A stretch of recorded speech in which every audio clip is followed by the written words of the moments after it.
제 이름이 참 특이하죠. 어떤 분이 이력서 보더니 교회에서요. 중국 분인 줄 알았어요. 이렇게 얘기하시는 분도 있었습니다. 네. 부탁인지 하여튼간에 하셔서 어떤 설교를 해야 되나 처음 뵙는 설교로는 처음 뵙는 분들인데 어떤 설교를 할까 하다가 시편 1편을 떠올라서 하기로 했습니다. 하나님은 우리를 축복하십니다. 아멘 하시면 안 되는 말입니다. 그래서 한 겁니다. 하나님 우리를 축복하시는 분이 아니고요, 복을 주시는 분이죠. 저희 아버님이 그런 것에 되게 예민하십니다. 왜냐하면 하나님 우리에게 복을 빌어주십니까? 하나님이 누구한테 비십니까? 하나님이 복을 주시는 분이죠. 그래서 전에 한번 찬송에, 제가 아는 찬송에 뭐 하나님은 축복하시고 이런 구절이 있었는데 절 불러서 이거 틀렸다 얘기를 하셨습니다. 하나님 우리에게 복을 주시는 분입니다. 여러분들 복 가운데 있음을 믿습니까? 우리는 하나님의 백성 아닙니까? 왜 이 말씀을 드리냐면 이 시편 1편 말씀을 볼 때마다 복 있는 사람은 이렇게 해야 돼, 복 받으려면 이렇게 해야 돼 라고 설교하는 게 제가 80% 90% 아니면 100%라고 생각이 돼요. 그게 이제 나쁜 말은 아닌 것 같은데 문제는 뭐냐면 우리가 복이 없는 자인 것 같은 거예요. 우리 하나님의 백성이거든요. 하나님 우리를 위해서 일하시거든요. 쉬지도 않고 일하신다고 하거든요. 우리는 복 가운데 있는 자거든요. 이 시편 1편은요, 그 율법시라고 합니다. 19편도 그렇고 제 기억으로는 119편도 율법시라고 합니다. 그래서 여기도 보면은 율법을 주야로 묵상하는도다 이런 표현도 있고요. 근데 이 율법을 얘기할 때요, 반드시 생각해야 되는 것이 뭐냐면 언약입니다. 언약. 여러분 언약이라는 단어 잘 아시죠? 하나님 우리랑 이스라엘과 언약을 맺으시고 아브라함과 언약을 맺으시고 이삭과도 언약을 맺으시고 모세와도 언약을 맺으신 거죠.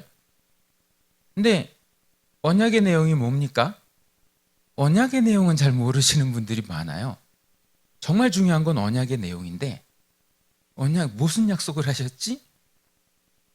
율법은 잘 기억하세요. 십계명을 비롯해서 율법에 대해서는 잘 기억하시는데 언약은 잘 몰라요.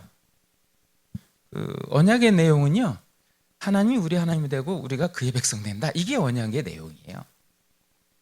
절대적이에요. 그래서 이 아브라함을 택하시고 찾아오시고 한 것은 하나님 백성 삼겠다고 한 거예요.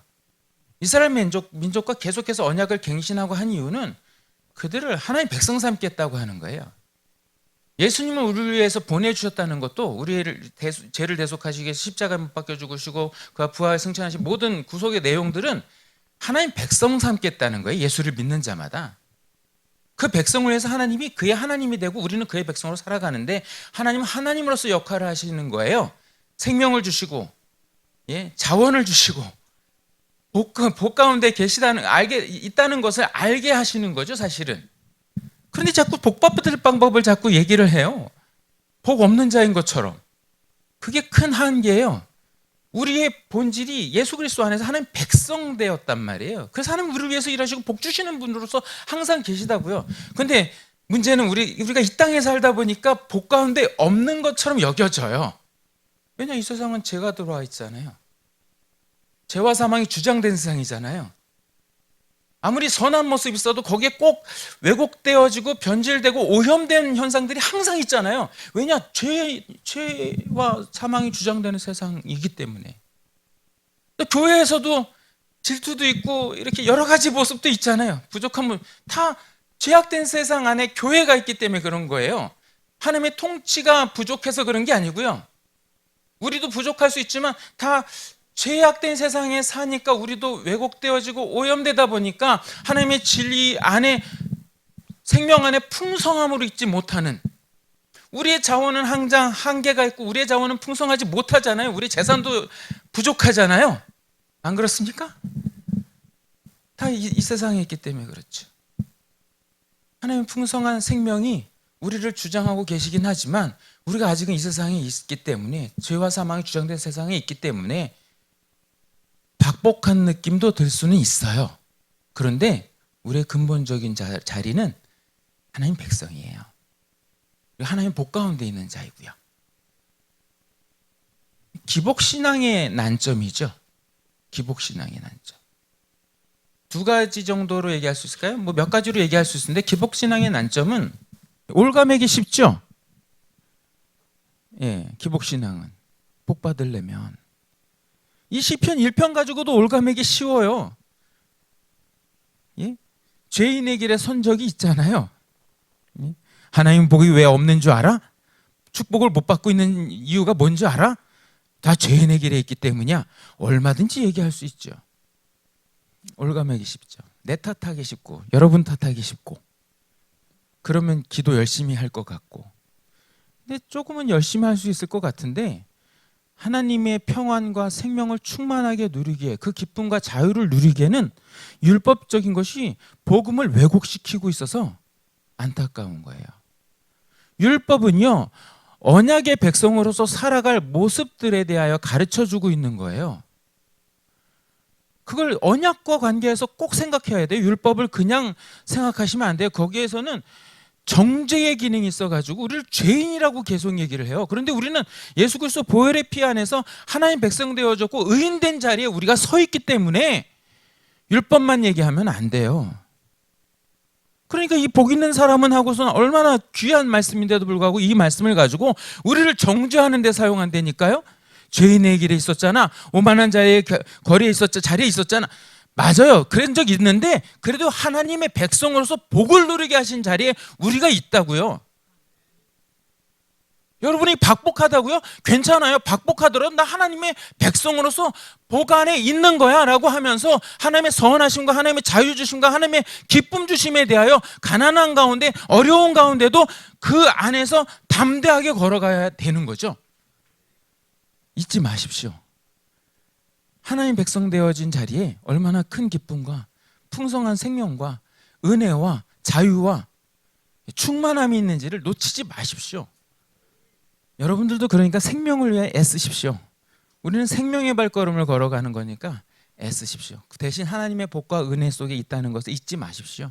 하나님의 사랑하심 속에 있다는 것을 절대로 잊지 마십시오. 비록 삶이 피곤하고 죄악된 세상에서 오염되고 연약한 모습들이 있고 힘듦이 있더라도 건강이 안 좋더라도 나는 하나님의 복 가운데 있는 자야. 긍정적인 마인드를 가지라는 말이 아닙니다. 신앙이 그렇다는 겁니다. 하나님 바라보는 겁니다. 내 의로 사는 게 아닙니다. 짜증 안 내는 내 의로 사는 게 아니고요. 하나님의 복과 은혜 속에 사는 겁니다. 우리의 의는 하나님을 거부합니다. 이것도 나중에 설교해야 할 필요가 있다고 생각하는데 우리의 선함과 우리의 착함은요. 하나님의 의를 반대합니다. 나를 드러내려고 합니다. 그런 것에 속지 마시고 하나님 신앙하는 거기 때문에 하나님 백성된 자리에 있는 것이고 그 안에 복과 은혜가 있는 것이고 나는 하나님 백성의 삶에 의로움을 나타내는 자인 것일 뿐입니다. 그래서 우리는 은혜 안에 걸어가는 거죠. 은혜 안에. 은혜가 아주 중요하죠. 하나님의 은혜는 우리의 의를 다 거부하게 하십니다. 거부하게 하십니다. 예, 그것에 대해서는 한번 고민해 보십시오. 오늘 본문을 한번 살펴보고 마치도록 하겠습니다. 다시 한번 읽어보죠. 1절에 보면 복 있는 사람은 악인의 꾀를 따르지 아니하며 우리는 복 있는 사람입니다. 복 없는 사람의 입장에서 복 받으려고 복 있는 사람은 어떠해야 되냐라고 보지 마시고 나는 복 있는 사람인데 성경이 뭘 얘기하느냐? 복 있는 사람은 악인의 꾀를 따르지 않는 거래요. 명령하고 있습니까? 설득하고 있는 거예요. 설득하고 있는 거예요. 야, 너 하나님의 복 가운데 있는 자잖아. 악인의 꾀를 따르면 안 돼. 그건 하나님의 복이 없는 자처럼 살아가는 모습이야. 왜냐하면 자원도 없고 가진 것도 없고 힘도 없으니까 어떻게 하든 악인의 꾀를 가지고 복이든 재산이든 뭔가를 이루려고 하는 그런 자의 한계 안에 있는 자예요. 연약함 안에 있는 자고 결핍 안에 있는 자들의 모습인 거죠. 근데 우리는 하나님의 무한하신 자원이 우리를 향해서 사용하고 있고 하나님의 무한하신 능력이 우리를 향해 있고 하나님의 복이 우리 안에 넘치게 준비되어 있는 자이거든요. 단 제한적으로 하나님의 뜻 안에서 우리에게 드러내고 계신 거예요. 물질적이든 뭐든. 왜냐하면 우리에게 필요한 양으로 주시는 거니까요. 그러니까 설득하고 있어요. 복 있는 사람은 악인의 꾀를 따르지 않는 거야. 죄인의 길에 서지 않는 거야. 오만한 자의 자리에 앉지 않는 거야. 그 율법적으로 얘기하고 싶은 것 같아요. 시편이 아니에요. 하나님 아브라함에 찾아오셨잖아요. 내가 너의 하나님이 되는데 너로 하여금 창대케 할 거야. 너는 복이 될 거야. 너를 축복하는 자에게 내가 복을 줄 거고 너를 저주하는 자에게 저주를 내릴 거야. 하나님이 일하시겠다는 얘기죠. 아브라함에게 복 주시겠다고 하는 거죠. 그러니까 우리는 악인의 꾀를 쫓지 않고 따르지 않고 죄인의 길에 서지 않고 오만한 자리에 앉지 않는 거예요. 오직 여호와의 율법을 즐거워하여 그 율법을 주야로 묵상하는 자로다. 율법을 묵상할 때마다 조항이 여러 가지 있지만 그래 나는 하나님의 백성이잖아. 선함을 가지고 있지. 의로움을 가지고 있지. 왜냐 하나님 의로우시니까.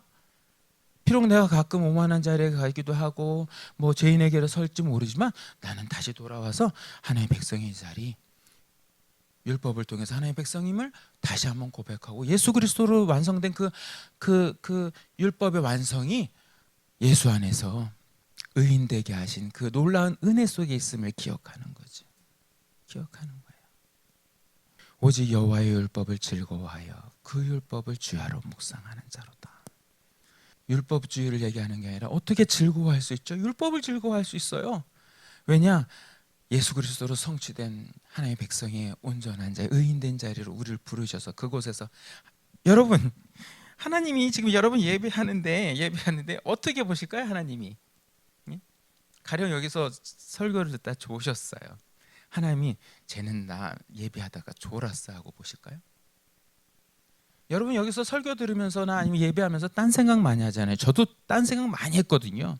교회 찬양대가 있어서 찬양대에서 예배하면 그 기도하는 시간부터 설교 끝나는 시간까지 졸았던 것 같아요. 많이. 그럼 하나님이 어떻게 보실까요? 쟤는 예배하다 졸았어. 쟤는 예배하다 딴 생각하거든요. 아니요, 그렇게 안 보세요. 예수님을 통해서 우리를 보시기 때문에 하나님을 사랑해서 찾아온 예배자야.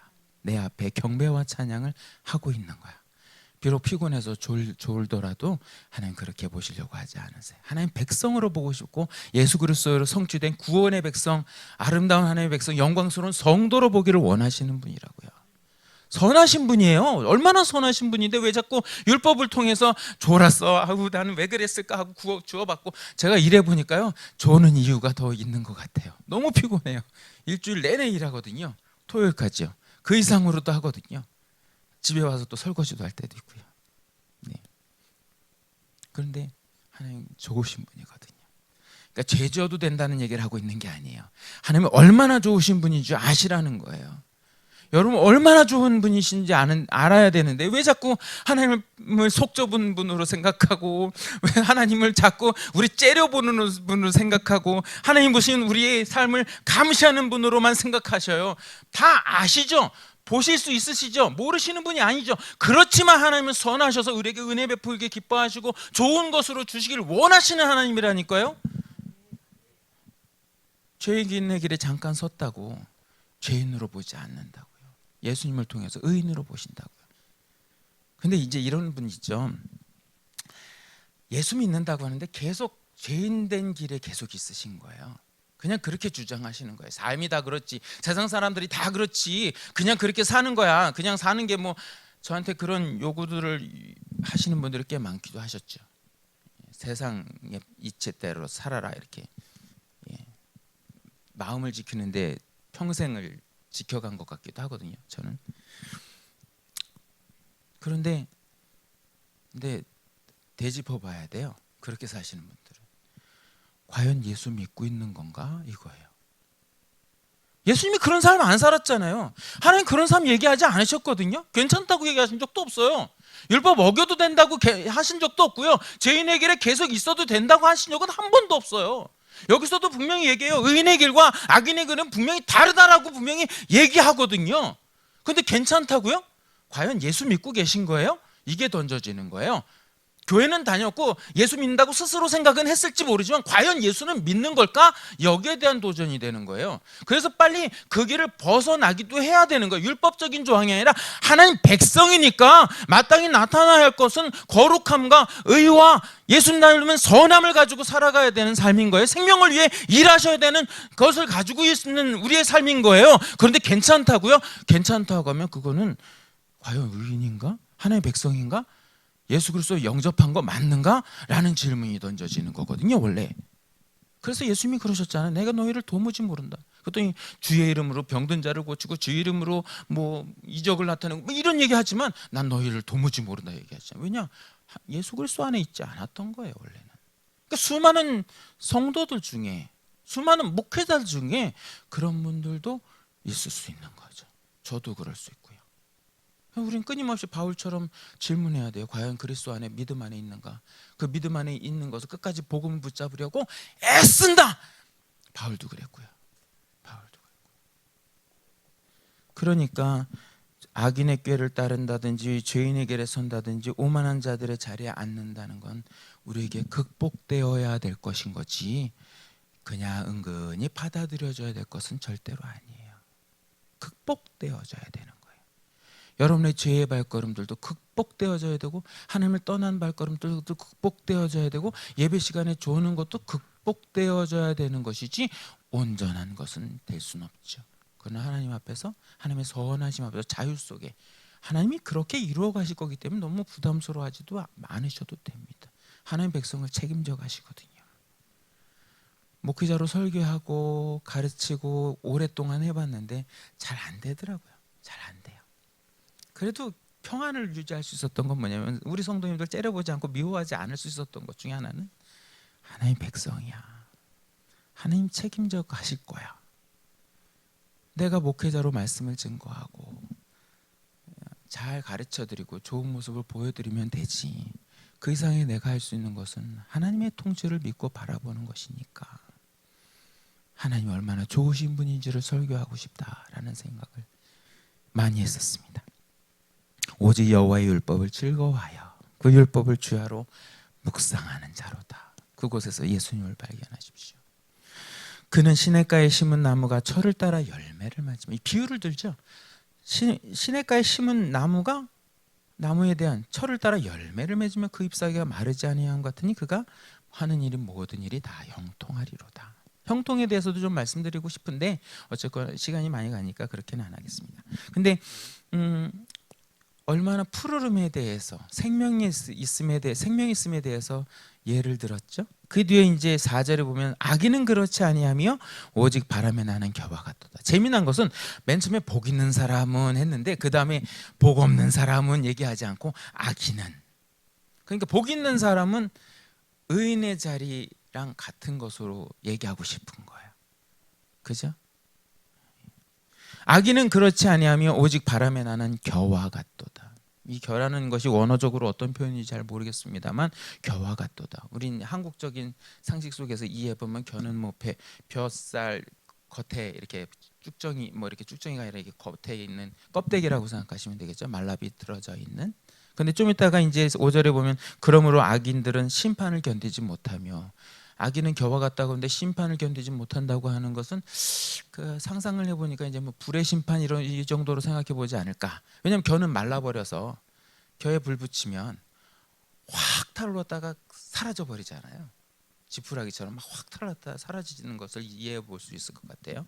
뭐 심판을 꼭 불의 심판으로만 생각하면 안 되고 상상 속에 겨라고 하는 비유를 썼으니까 악인은 겨와 같도다 하는데 겨에 대한 심판을 이해할 때에 불의 심판 정도로 생각해 볼 수는 있겠는데 확 태올랐다가 사라지는, 바람에 나는 겨와 같도다. 심판을 견디지 못한다. 알곡은 그런 불이 있을 때 잠깐 확 타올랐다가 사라지는 불 속에서 알곡은 살아남죠. 없어지지 않죠. 그런 상상은 해볼 수 있을 것 같아요. 비유를 통해서는 상상할 수 있습니다. 본문 안에서. 시냇가에 심은 나무가 철을 따라, 아까는 시냇가에 심은 나무와 비유를 했고 그 다음에 악인은 바람에 나는 겨로서 비유를 했어요. 앞에는 생명력이 풍성하고 윤기가 나기도 하고 푸르름이 있는 것으로, 오직 바람에 나는 겨는 말라비틀어져 있고 심판 때 확 사라지는 그 모습으로서 성경은 제시하고 있어요. 그러므로 악인들은 심판을 견디지 못하며 죄인들이 의인들의 모임에 들지 못하리로다. 분명히 심판을 견디지 못하고 죄인들은 의인의 모임에 들지 못하는, 그러니까 그냥 제가 하나님의 자비하심을 얘기한다고 죄 져도 된다라는 그 이상한 논리를 가지고 계실 수는 없습니다. 죄인은 의인의 모임에 들지 못합니다. 절대적입니다. 엄하죠. 복 있는 사람의 길이 뭔지 아느냐? 악인의 길을 따르지 않고 죄인의 길에 서지 않고, 뭐 이렇게 얘기하고 권유하는 것 같지만 본문의 말씀은 엄중한 거예요. 엄중한 거예요. 그런데 우리를 향해서는 율법적 압박을 주려는 게 아니라 건의하고 설득하고 내가 복 가운데 있는 자인데 복 있는 사람이 이런 모습이어야 되는 거야. 거기에 대해서 놓치지 마. 절대적인 거야. 율법적 압력을 주려는 게 아니라 하나님의 백성의 온전한 모습이 뭔지를 분명히 알게 해줄게 라고 얘기하고 있는 거예요. 전도서는 헛되다 이렇게 얘기를 하죠. 근데 그 쓴 사람이 솔로몬이죠. 솔로몬이 모든 영광, 세상의 모든 영광을 누려본 사람 아닙니까? 근데 헛되다. 그런데 하나님을 경외하는 것이 헛되지 않다. 거기에는 여러 가지가 나오는데 이런 표현 같았어요. 그냥 세상이 헛되다 이렇게 얘기하고 싶은 게 아니라 전도자인 솔로몬이 내가 다 해봤거든. 다 해봤는데 헛되더라. 너 지금 하고 있는 거 헛된 거 아닐까? 이런 권유하는 것 같았어요. 세상 건 다 헛된 거야. 하지도 마. 이렇게 얘기하고 싶은 게 아니라 지금 거기에 서 있는 우리한테 과연 지금 추구하고 온갖 생각을 모으고 또 열심을 가지고 있는 그것이 정말 참된 것일까? 하고 던져보는 말씀 같았어요. 그러나 하나님을 경외하는 것은 헛되지 않아 하고 추천하고 건의하고 설득하고, 하나님이 여러분을 향해서 설득하지 않습니까? 저는 율법적으로 저는 너무 하나님 앞에서 감사한 건 그거였어요. 한 번도 저한테, 아버지는 저기 막 억지로 하는 경향이 좀 있었는데 하나님 저한테 억지로 하게 하신 게 하나도 없어요. 목사 되는 것조차도요. 제가 선택하게 하셨어요. 뭐 어렵게 해서 선택하게 하신 것도 아니고 선택하게 하셨어요. 뭐든지 다요. 경쟁도 별로 안 하게 하셨어요, 저에게는. 그래서 하나님이 나를 설득하시고 계시고 이해시키시고 이끌어 가시는데 얼마나 좋은 분으로 이끌어 가셨는지를 항상 고백하죠. 의인의 길에 모임에 들지 못합니다. 6절의 마지막으로 무릇 의인들의 길은 여호와께서 인정하시나 악인들의 길은 망하리로다. 하나님의 인정하시, 하나님의 백성이니까요. 하나님의 백성으로서 하나님의 백성답게 살겠다고 하는, 생명을 위해서 일하겠다고 하는, 예수님 닮은 모습으로 살겠다고 하는 그런 자들을 외면하시지 않고 인정하실 수밖에 없죠. 예배하는 자들을 인정할 수밖에 없죠. 성도 안에 교제하는 것을 인정할 수밖에 없죠. 교회를 세우기 위해서 애쓰는 여러분들을 인정하실 수밖에 없죠. 하나님의 뜻 안에 있는 건데요. 그죠? 그러나 악인의 일은 망하리로다로 귀결됩니다. 지금의 어려움이 여러분을 망하게 하고 있는 게 아니고 여러분을 향해서 일하신 하나님의 놀라운 섭리 속에 있음을 잊지 마시고 기억하십시오. 결론으로 긍정적으로 살라는 말이 아닙니다. 긍정적으로 사는 건 나쁘지 않죠. 그렇지만 단순하게 긍정적으로 살라는 게 아니라 우리의 신앙이 무엇을 얘기하고 있는지, 우리가 믿는 복음이 무엇을 얘기하고 있는지, 우리가 언약의 백성으로서 어떤 신분과 어떤 자리에 서 있는지를 잊지 마시고, 복 있는 사람이니까 얼마든지 극복할 것들을 극복해가면서 하나님의 선하심을 경험하면서 그 가운데서 참된 의인된 자리, 하나님의 백성된 자리, 예수님 믿는 자리로서 온전함으로서는 우리가 되어지기를 소망합니다. 여러분을 통해서 복음을 경험하고 그 자비를 경험하고 그 은혜를 경험함으로 말미암아 복음이 날마다 세상 가운데 바랍니다. 우리가 같이 기도하실까요? 하나님 앞에서 하나님, 우리가 하나님 백성된 자리, 하나님의 자녀된 자리, 그 영광과 그 기쁨과 그 자원의 무한하심과 모든 생명의 무한하심으로 우리를 상대하시는 하나님을 더 깊이 아는 자로서 살아가게 해주십시오. 내 삶 속에 짜증나는 일이 있고 웃을 만한 일이 별로 없지만 그곳에서 하나님 백성된 기쁨과 하나님 백성된 은혜로서 더 웃어주고 더 친절을 베풀 수 있는 자리에 서게 해주십시오 하고 기도하시기 바랍니다. 같이 기도하겠습니다.